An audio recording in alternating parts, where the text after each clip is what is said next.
Hello friends, मैं अमित कुमार आप सबको अपने इस यूट्यूब चैनल पर हार्दिक स्वागत करता हूं। हम लोग पॉलिटी के सेशन देख रहे हैं जिसमें हम लोगों ने अभी तक दो चैप्टर्स को देख लिया था। जिसमें पहला चैप्टर था हमारा संघीय मुस्कुराहट क्षेत्र,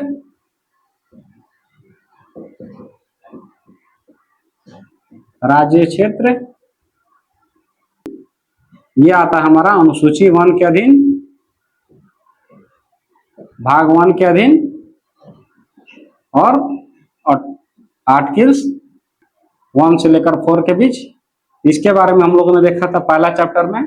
सेकंड चैप्टर में हम लोगों ने देखा था नागरिकता से संबंधित जितने भी प्रावधान हमारे संविधान में दिया गया है उसके बारे में। आर्टिकल्स आते हैं इसके अंदर, अनुच्छेद आते हैं हमारे 5 से लेकर 11 के बीच। और तीसरा चैप्टर हम लोग अभी करंट में पढ़ रहे हैं मौलिक अधिकार, जिसको हम लोग फंडामेंटल राइट्स भी बोलते हैं। तो ये हमारा आर्टिकल आता है 12 से लेकर 35 के बीच में, जिसमें राज्य की परिभाषा आर्टिकल 12 में से लेकर 35 तक का आर्टिकल जाता है। जिसमें अभी तक हम लोगों ने आर्टिकल्स कितने देख चुके हैं, 12 से लेकर 19 तक। तो बच्चे ये लेक्चर को नहीं देखे हैं, प्रीवियस वीडियो में जाके देख सकते हैं। इसके अतिरिक्त आज हम लोग पढ़ेंगे आर्टिकल नंबर 20, 21 एंड 22। तो चलिए स्टार्ट करते हैं आर्टिकल नंबर 20 से। अनुच्छेद 20, इसमें देखें आर्टिकल 20 में इसमें बताया गया कि यदि किसी भी व्यक्ति के लिए जब आपराधिक कृत्य करता है या आपराधिक कृत्यों के लिए अभियुक्त होता है उसके संबंध में दिया गया है। इसके अक्षरशः जाएं तो क्या लिखा हुआ है, अपराध के लिए दोष सिद्धि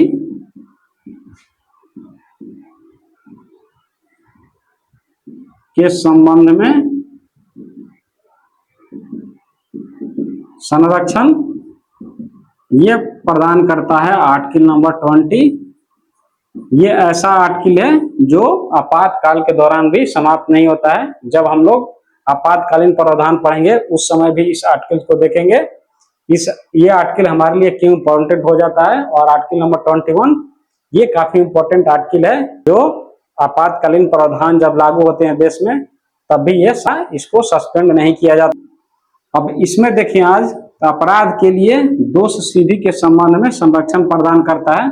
इसमें अगर वर्ड्स को तोड़ दें तो अपराध के लिए और दोष सिद्धि के संबंध में संरक्षण, यानी हम लोग को दो तरह के कृत्यों के लिए हमको दंड लगता है।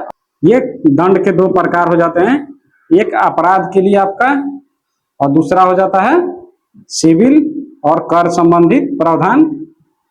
जब हम लोग सिविल या कर संबंधी नियमों का उल्लंघन करते हैं उसके लिए हमको दंडित किया जा सकता है या प्रोत्साहन दिया जा सकता है।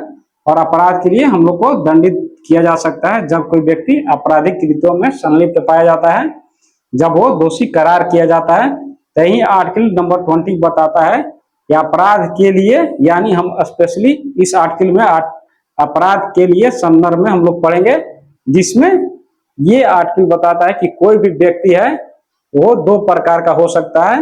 ये या तो ये अभियुक्त हो सकता है या दोषी करार हो सकता है। इन दोनों के बीच क्या डिफरेंस है, अभियुक्त वो होते हैं जिन पर ट्रायल चल रही होती है, जिन पर अभी दोष साबित नहीं हुआ है। और ये दोषी करार हुए होते हैं जिनका जो कृत्य किए हैं आपराधिक उस पर ये दोष साबित हो चुका है कि यही व्यक्ति जो है दोषी है।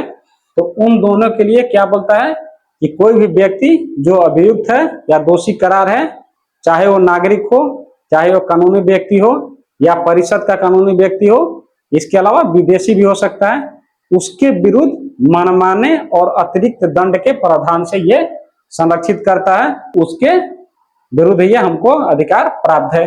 ठीक है, इसमें अगर देख लिए तो हम लोगों ने पढ़ा अभी आर्टिकल 20 में, इसको समझने का प्रयास कीजिएगा। दोषी या अभियुक्त करार जो व्यक्ति है, ठीक, उसके लिए संरक्षण प्रदान किया गया है। मनमाने ढंग से उसको दंड न दिया जाएगा और अतिरिक्त दंड उससे इसको संरक्षित किया गया है। इसके लिए संविधान में 3 प्रकार के व्यवस्थाएं दी गई है। पहला है दोष सिद्धि के संबंध में जो संरक्षण है, पहला इसमें व्यवस्था दिया गया था, कोई पूर्व पद कानून प्रभावी नहीं होगा। ये हमारा व्यवस्था वन बताता है। सेकंड क्या बताता है? तो सेकंड में बताया गया है कि दोहरी क्षति नहीं होगी, यानी दोहरी क्षति से ये आपको बचाता है जो व्यक्ति कौन सा है, दोषी करार है उसके लिए। ठीक है। आठ और थर्ड व्यवस्था क्या है? स्व अभिशंसन से रोकता है, यानी खुद के विरुद्ध गवाही देने से ये रोकता है। ठीक है। ये तीन व्यवस्थाएं दी गई है हमारे आर्टिकल नंबर 20 में। तो पहले हमारा है कोई पूर्व पद कानून जो है प्रभावी नहीं होगा। तो पहले समझते हैं कि किसी भी व्यक्ति को तभी दंडित किया जाएगा जब उस समय तक जो कानून का विधि हमारे देश में चल रहा है उसका कोई व्यक्ति उल्लंघन नहीं किया है, तब तक उसको किसी भी कानूनी प्रक्रिया से गुजरना नहीं होगा या उसको दंडित नहीं किया जा सकता है। अर्थात कहने का मतलब है कि मान लीजिए आज के डेट तक किसी व्यक्ति ने कोई अपराध किया, लेकिन हमारे संविधान में और नियमावली में आज तक वो कृत के लिए कोई भी प्रावधान नहीं किया गया है, तो उसको इस कानूनी प्रक्रिया से नहीं गुजरना होगा। लेकिन जब वही व्यक्ति हमारे संविधान के तहत नियम प्रक्रिया के तहत वो चीजें डिफाइन की गई है कि ये आपराधिक कृत है, यदि वो व्यक्ति कमिट करता है उस अपराध को तो उसको इसके तहत लाया जाएगा, कानूनी प्रक्रिया के तहत लाया जाएगा। इसमें हम लोग को इसे कोई भी व्यक्ति जो होगा जब तक वो डिफाइंड क्राइम के अंतर्गत नहीं आता है, कमिट क्राइम नहीं करता है, तब तक उसको कोई कानून उस पर प्रभावी नहीं होगा। इसके अतिरिक्त इसी में सब सेक्शन 2 है, जो अपराध के वक्त जो कानून उपलब्ध है उसी के अनुसार उसको सजा या दंड दिया जाएगा। इसका क्या मीनिंग है कि कोई व्यक्ति मान लीजिए आज कोई क्राइम कमिट करता है, ठीक है, कोई अपराध करता है और आज के डेट में जो दंड प्रावधान किए गए हैं उसी के तहत उसको सजा दिया जाएगा। मतलब कि मान लीजिए कोई मर्डर करता है और उसके लिए आज के डेट में मैक्सिमम 7 साल की कारावास की सजा है, तो ये इतना ही ये सजा का हकदार होगा, न कि इससे ज्यादा का। ठीक है, इसका सिंपल सा मीनिंग यही है। नेक्स्ट हमारा दूसरा पोर्शन क्या था? वो था दोहरी क्षति नहीं होगी। दोहरी क्षति से ये रोकता है। इसका क्या सिंपल सा मीनिंग है? तो मान लीजिए कोई व्यक्ति है तो उस व्यक्ति को एक ही अपराध के लिए 2 बार दंडित नहीं किया जाएगा। यानी यदि आपको किसी क्राइम के लिए एक बार सजा हो चुकी है, उसी को दोबारा से नहीं लाया जाएगा। जिसका बेस्ट एग्जांपल है आरुषि हत्याकांड जो दिल्ली में हुआ था। इसका जो हत्यारा था, ठीक, सजा काट के वो बाहर आ चुका था, लेकिन जब यही जो कमिट क्राइम किया था इसके लिए जब दंड का प्रावधान आगे चलकर बढ़ाया गया तो ये इससे बच गया, जबकि ये उस समय दंडात्मक कार्रवाई के अधीन ही था। यानी मान लीजिए इसको 2 वर्ष की सजा हुई थी, ठीक, उसी समय नया कानून चेंज होकर 3 वर्ष हो गया, तो ये इससे ये छूट पा चुका था क्योंकि ये 2 वर्ष की सजा अपना काट चुका था। नेक्स्ट हमारा तीसरा पॉइंट था खुद के विरुद्ध स्व अभिशंसन नहीं करेगा। स्व अभिशंसन से रोकता है, यानी कोई व्यक्ति को जो अभियुक्त है ना कि दोषी करार, इसमें उसी के विरुद्ध गवाही करने के लिए बाध्य नहीं किया जाएगा किसी भी प्रकार से। यह आर्टिकल 20 का सब क्लॉज 3 बताता है स्व अभिशंसन नहीं होगा। तो इस तरह से हम लोगों ने आर्टिकल 20 को देखा। नेक्स्ट हमारा आता है आर्टिकल नंबर 21। इसमें देखें तो आर्टिकल नंबर 21 क्या बोलता है? ठीक है, प्राण एवं दैहिक स्वतंत्रता, दैहिक स्वतंत्रता, ठीक है, इसी के अधीन आता है 21A और 21 का ये हम लोग पढ़ते हैं, जिसमें बताया गया है प्रारंभिक शिक्षा का अधिकार।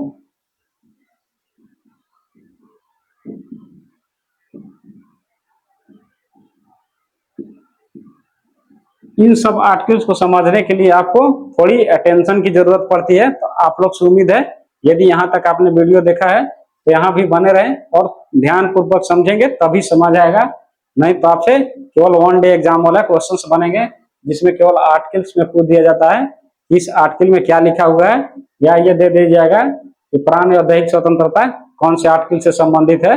बस इतना ही आप सॉल्व कर पाएंगे, इसके अतिरिक्त नहीं। तो आपसे उम्मीद है कि अटेंशन बना के रखेंगे, अपना कंसंट्रेशन बना के रखेंगे बोर्ड पर, ठीक है। इसमें हम लोग पहले आर्टिकल 21 देख लेते हैं।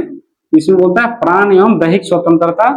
ये जितने भी आर्टिकल्स हम लोग पढ़ रहे हैं ये सारे के सारे आर्टिकल्स व्यक्तियों के संदर्भ में है, ठीक है, जिसमें नागरिक भी इंक्लूडेड हैं,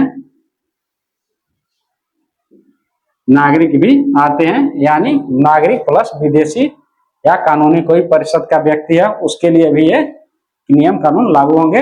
आर्टिकल 21 उस पर लागू होगा, 20 लागू होगा, ठीक है। आर्टिकल 20 में हम लोगों ने देखा था तो केवल और केवल अपराधियों के लिए था। यहाँ पर क्या देखेंगे हम लोग, ये किसी भी व्यक्ति के लिए प्राण एवं दैहिक स्वतंत्रता की बात करता है, यानी जो आपराधिक कृत के व्यक्ति हैं उस पर भी उसके प्राण और दैहिक स्वतंत्रता की बात करता है। इसमें बताया गया आर्टिकल में जाएंगे तो किसी भी व्यक्ति को विधि के द्वारा स्थापित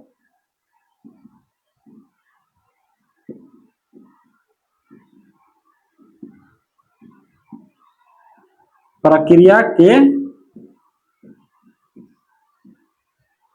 अतिरिक्त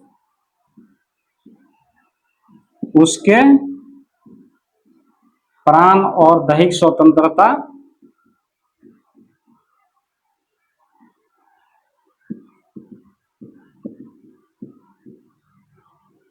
से वंचित नहीं किया जा सकता है।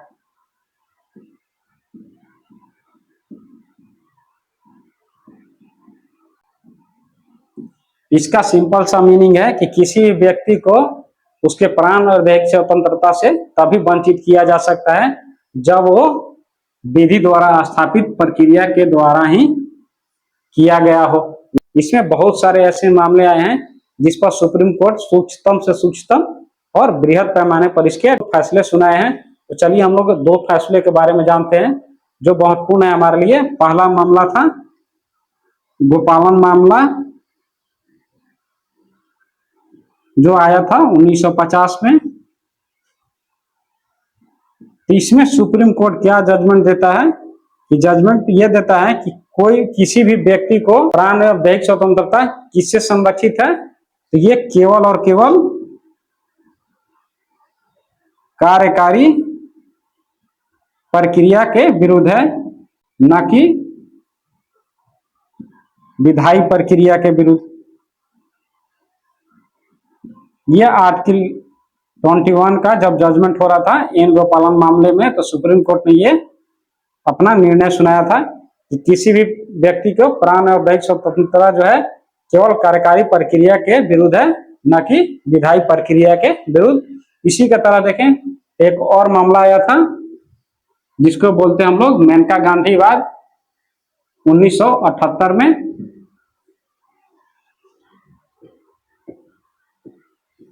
मेनका गांधीवाद 1978 जिसमें सुप्रीम कोर्ट ने इस अपने गोपालन मामले फैसले को पलट दिया था, ठीक है। इस वाद में सुप्रीम कोर्ट ने यह बताया था कि उचित नियम और प्रक्रिया के द्वारा किसी भी व्यक्ति की प्राण और दैहिक स्वतंत्रता को छीना जा सकता है, वंचित किया जा सकता है। ये आर्टिकल 21 का दो मोस्ट इंपॉर्टेंट जजमेंट है। इसमें देखें तो बहुत सारे इसके अतिरिक्त इसको परिभाषित करते वक्त जो है जजमेंट सुनाए गए हैं जो हमारे लिए काफी इंपॉर्टेंट है। उसको देख लेते हैं कौन कौन सा ऐसे जजमेंट के तहत आए हुए रिजल्ट है उसको समझ लेते हैं। ये निजता का अधिकार जिसको हम लोग बोलते हैं आजकल, यानी हमारी जो प्राइवेसी है उसका होना नहीं होना चाहिए, ठीक है। जैसे हम लोग डाटा का इस्तेमाल करते हैं आजकल बहुत सारे, तो उन डाटा का इस्तेमाल किसी और के द्वारा ना किया जाए, गलत तरीके से ना किया जाए, उसकी किसी भी व्यक्ति की निजता का हनन ना किया जाए, यही आर्टिकल आता है 21 के तहत। इसके अतिरिक्त देखें तो आश्रय का अधिकार देता है,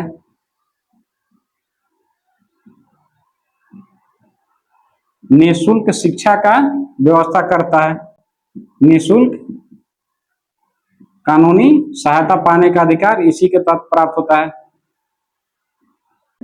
तो अपराधी जो है उसकी भी मौलिक अधिकारों का बात करता है। और किसी व्यक्ति जो सजा याफ्ता है, मृत्यु दंड इसको मिल चुकी है, उस मृत्यु दंड में देरी ना हो।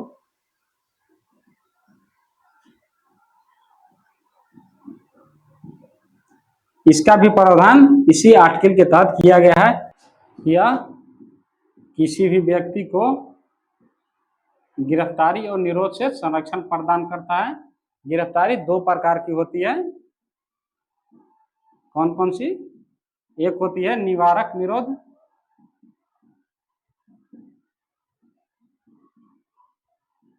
ठीक है, और दूसरा होता है दंड विषयक।